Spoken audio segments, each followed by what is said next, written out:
So Team AH has decided they want to SWAT me. That's right. They've tried to send police officers to my front door. And when they were bragging about this to people that they thought were friends, get this, they said, nope, it's not AH fans that love me, that love what I'm doing here.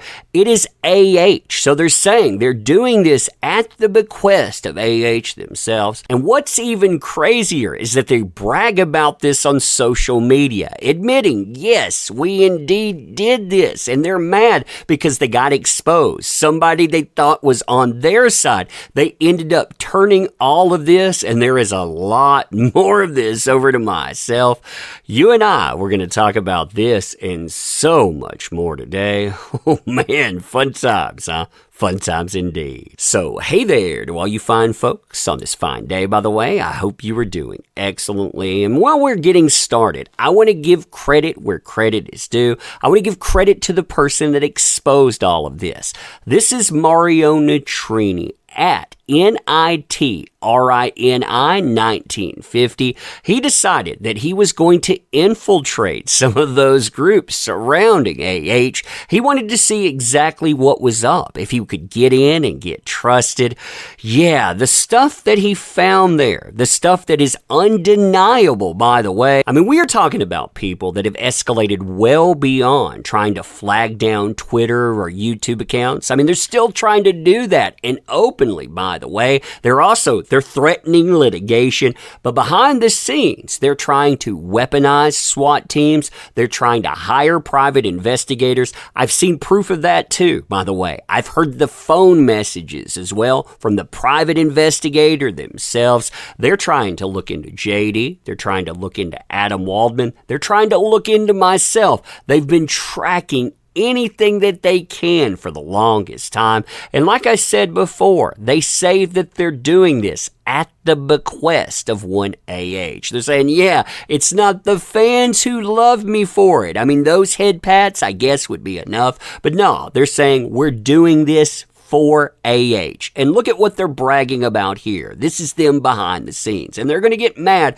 that this stuff, it actually sees the light of day, by the way. But they say, guess who got a door knock from the cops a couple of hours ago? You can see the tone set from go, too. They're not only bragging about it, but they're happy that they're doing it. Then they say, well, I only heard of Matthew Lewis, a.k.a. ThatUmbrellaGuy, today. So they're saying the first day that they heard of me, they decided that they were going to try to SWAT me. I mean, you talk about some very reasonable people there, right? Oh, yeah, I heard about this guy.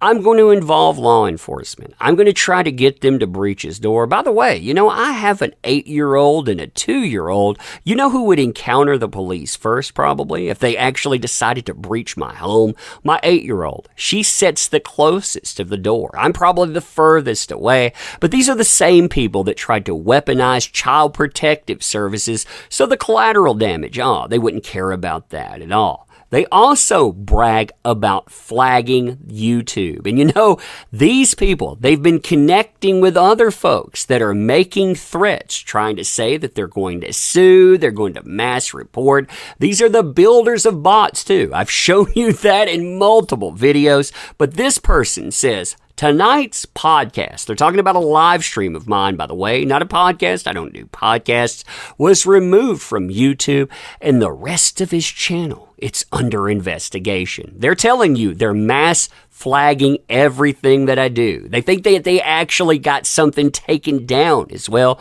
They didn't. I removed a live stream. I decided that I would edit it. It's pretty funny that they think that that's taken down. You realize that I couldn't make videos if it actually succeeded, right? But hey, details, right? Then they go on, and I think that this is probably the most telling statement, and you're going to see a connection to this when they admit on social media that yes, they did indeed do these actions. They say, no, it's not AH fans that love me. It is AH. Again, you see the way that that's coming together. It's not the fans that love me, the fans that connect to this. It's AH themselves. And when you look at this chain of messages here, what does that imply to you?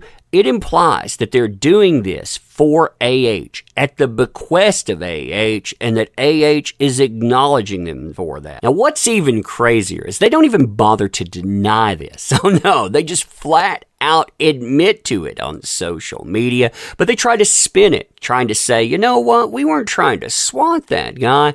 No, we were just trying to report him. And you know, that doesn't hold a lot of weight when you've been admitting behind the scenes you weren't trying to just report. You were trying to get knocks on doors. You were trying to take down social media accounts. That's you trying to harass. That's you trying to do damage. Thank you for admitting that behind the scenes and openly, by the way. But they say SWAT him. Oh no. Reporting him for harassing is not swatting. And it's fascinating that they're bringing up people that are not, again, they're not random people out there.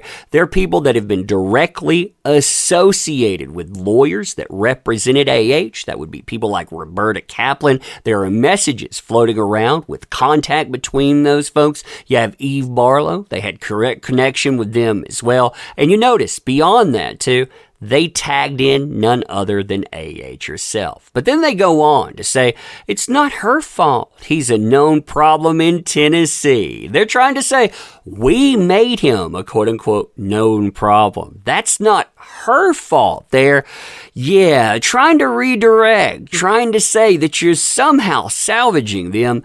That doesn't help you very much. Again, you're admitting that you did this stuff. We'll be following up with that today, too. We're going to find out exactly what's been called in, exactly what they were doing. Yeah, that stuff, it probably won't play very well for you if all of this indeed works out. Then they say, Tug, oh man, look at what he is. He's such a meanie there. Why? Because he has that person's phone number. And no, I actually don't have their phone number. What I have is I have your text messages that you sent to them. I don't actually have to talk to them on the phone to get those. You already sent those in.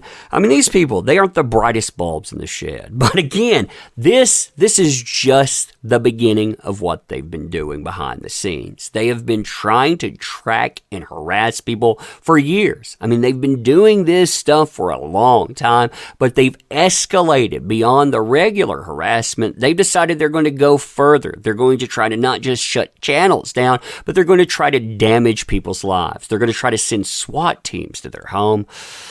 Yeah, I mean, this stuff, it is absolutely crazy. I'm going to put all the other stuff together, too. I'm going to show you all of the things that talk about, again, direct engagement with a private investigator. There are voice messages and so much more. But let me know what you think about all of this so far. And as always, appreciate the heck out of you. Hope you're doing well, too. I mean, you make this channel work. Thank you. You want to help us out, by the way. Links are in the description. Definitely check those out. But spread this everywhere. Make people know about what they're doing, because this is crazy, like I said. But anyway, appreciate you. I'm going to end here. Thank you again. See you soon.